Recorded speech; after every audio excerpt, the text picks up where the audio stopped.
আজ বানাবো মাছের ডিমের বড়া। তোমরা তো অনেকেই অনেক ধরনের খেয়েছো। একবার আমার মতন করে খেয়ে দেখো তো, অনেক শর্টকাটে আমি করি কিন্তু। যাই হোক, প্রথমে কিন্তু পেঁয়াজগুলো আমি কুচি কুচি করে কেটে নিয়েছি। সর্বপ্রথমে কিন্তু আবার আমি মাছের ডিমটা ভালো করে ধুয়ে নিয়েছি আর কি।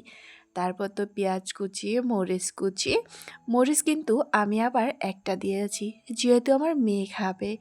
আর মেয়েকে কিন্তু এখন আমি অল্প স্বল্প ঝাল দিই, কারণ কোনো জায়গায় গেলে অনেকটাই প্রবলেম হয়। এখন থেকে ওকে আর কি একটু সে একটু ঝাল দেওয়ার চেষ্টা করতেছি। ও যেহেতু খাইতে পারে না, তাই না মরিচটা আমি সেইভাবেই দিই, অল্প অল্প করে আর কি। তো এদিকে ভালো করে বেসন, তারপর লবণ হলুদ দিয়ে ভালো করে কিন্তু মেখে নিলাম। এখন আবার ছোট্ট ছোট্ট করে কিন্তু আবার তেলের মধ্যে দিব, জানো তো। এই বরটা যে আমার বর কি দারুণ ভালোবাসে না, কি আর বলবো।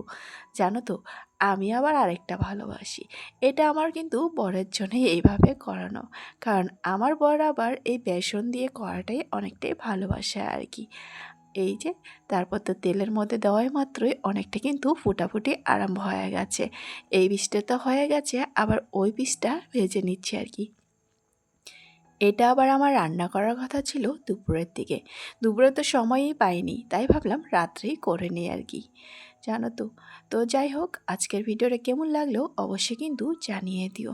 মাছের ডিমের ভরা আর কি, অনেকটাই কিন্তু সুন্দর খেতে আর কি। তোমরা অবশ্যই কিন্তু ট্রাই করে দেখো আর কি, আমার মতন করে আর কি। তো আজকের মতন টাটা।